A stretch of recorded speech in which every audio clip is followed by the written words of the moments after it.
आपने देखा होगा काली जो है उनकी जीभ निकल गई है और वो शिव के छाती पर उनका पाँव है।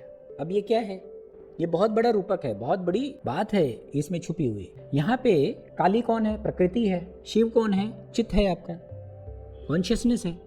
अब देखिए प्रकृति के नियम को समझिए। इस तरीके की जो तस्वीर है, ये जो स्वरूप है, इसे आपको प्रकृति के कुछ नियम का पता चलता है। क्या पता चलता है?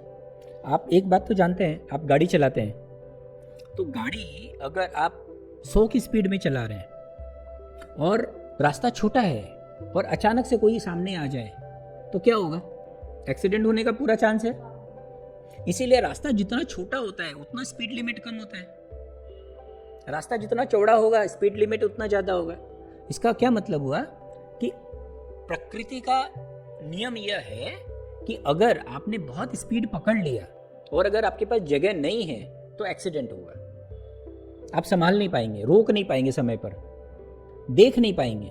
कोई सामने आ रहा है, बड़ा चौड़ा रोड है तो आपको बहुत बड़ा दिख रहा है, अगर कोई सामने आता हुआ है तो वो नजर आ जाएगा बहुत पहले। छोटे रास्ते में वो नजर नहीं आता है तो एक्सीडेंट होते हैं।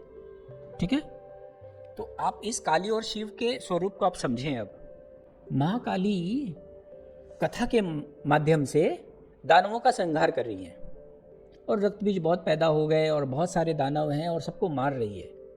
होता यह है कि प्रकृति के नियम के अनुसार जब आप किसी काम में लगते हैं तो आपको रोकने में भी समय लग जाता है। आप अपने आप को भी नहीं रोक पाते हैं और वो कभी कभी तो आपके लिए घातक बन जाता है। जैसे सिगरेट पीना, शराब पीना, क्या है?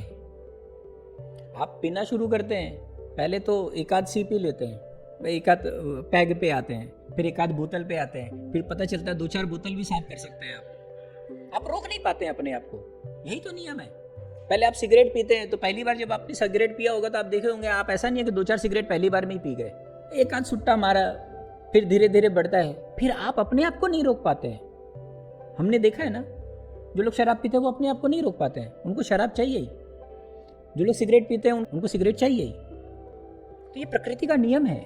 प्रकृति का नियम कहने का मतलब यह है कि प्रकृति को, जैसे साइकिल का पैडल है, जब आप पैडल मारते हैं उसके बाद जब आपको रुकना होता है तो आप क्या करते हैं? पैडल मारना बंद कर देते हैं, फिर भी चक्का चलता है ना कुछ देर तक। इसका मतलब यह है कि गति एक बार पकड़ ले, प्रकृति अगर एक बार गति पकड़ ले तो उसको रुकने में समय लगता है। तो माँ काली ने जब असुरों का संहार करना शुरू किया तो वो बस मारे जा रही है सबको, मारते मारते मारते वो तो भूल ही गई, तो वो रुक ही नहीं रही है।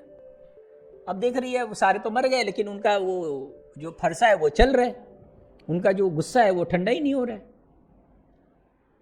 तो शिव आ गए, शिव लेट गए और जब शिव के शरीर पर उनका पांव पड़ा और उन्होंने देखा ये तो शिव है, तब उनको उनकी जिब्बा निकल गई और उनको लगा कि यार ये क्या हुआ।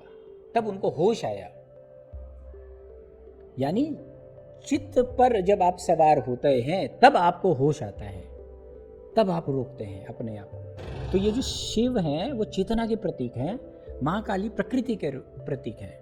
तो प्रकृति और चेतना का जो संगम है, दोनों का जो संबंध है वो यही है कि अगर आपने किसी बात को शुरू कर दिया और अगर आप चेतना से होश पूर्वक उस कार्य को नहीं कर रहे तो आप करते जा रहे, आपको पता नहीं है तो आपका खुद का रुकना पॉसिबल नहीं होगा एक दिन।